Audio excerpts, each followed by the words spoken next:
Hey everyone, Lisa Shore from Shore Success, and I have so many reasons to be thankful this year. Yes, I know it's corny, I know, but I wanted to jump on. This is my last video of this year, and I want to say thank you to everyone for being supportive, for sharing clients, prospects, my colleagues. It's been undoubtedly one of the most difficult years we'll ever experience. But it's also a year of change and resilience and adaptability.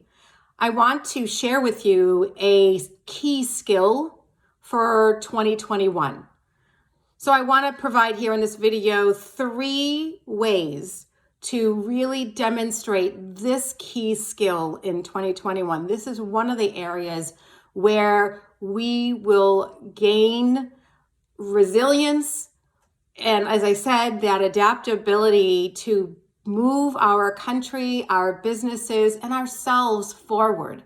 We need to be forward thinking. We need to have relationships that are growth minded and forward thinking. And so that word and that skill is empathy.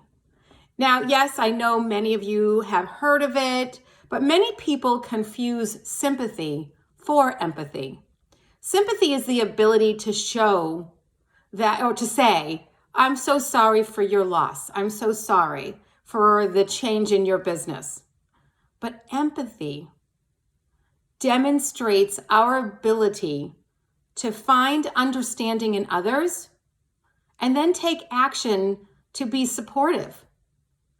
When we demonstrate empathy, that's when relationships are built and that critical perception is positive. We want, for 2021, we need to be positive. We need to find ways to find common ground. So here are 3 ways for you to demonstrate empathy.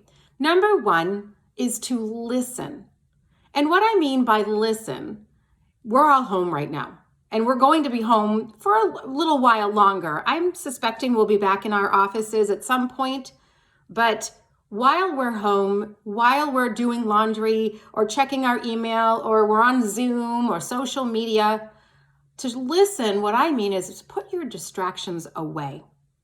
Put them aside. If you're in a meeting with someone and in a discussion with someone, you do not, for 5 minutes, 10 minutes, I don't know, whatever the meeting is, put your social media away.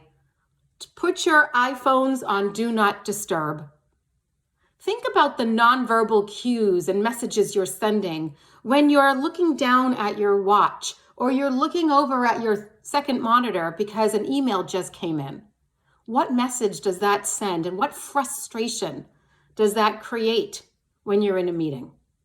So really take time to listen by putting away distractions and then showing that you're listening by asking clarifying questions and really trying to gain understanding. So number 2, that leads me to number 2, is to ask those critical questions. Don't just assume you know, and more importantly, don't assume that people are going to have the same idea as you. Many times leaders just want to speak to be heard and get their point across. While your point probably is important and valid, we need to show others that they've been heard. And maybe there is someone else's idea that will maybe shift your perception or shift an idea that your company has had. So it's really critical to ask questions. Don't just jump in.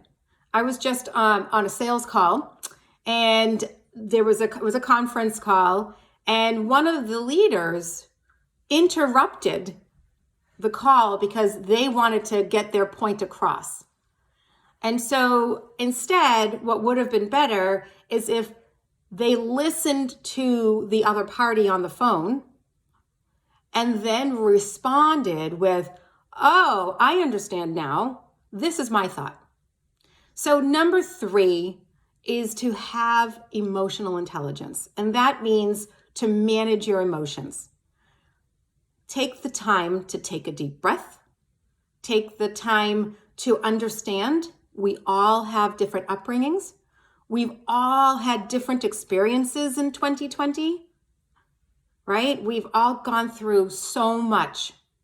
Let's take the time to take a deep breath. Think about the tone of voice that we're displaying. If you're constantly showing frustration and edge in your voice, think about what that's going to do to your audience, to your prospect, to your client, to your employee or team member. They're not going to want to deal with you. They're not going to want to be a part of your conversation. So please, let's talk about empathy. I would love to hear your take on empathy. How will you display empathy in 2021? And tell me, what are you snow happy about? I am snow thankful for you. Merry Christmas. For those who celebrated Hanukkah, happy Hanukkah. Happy holidays, all holidays. And happy, healthy, prosperous 2021. I will see you there in January.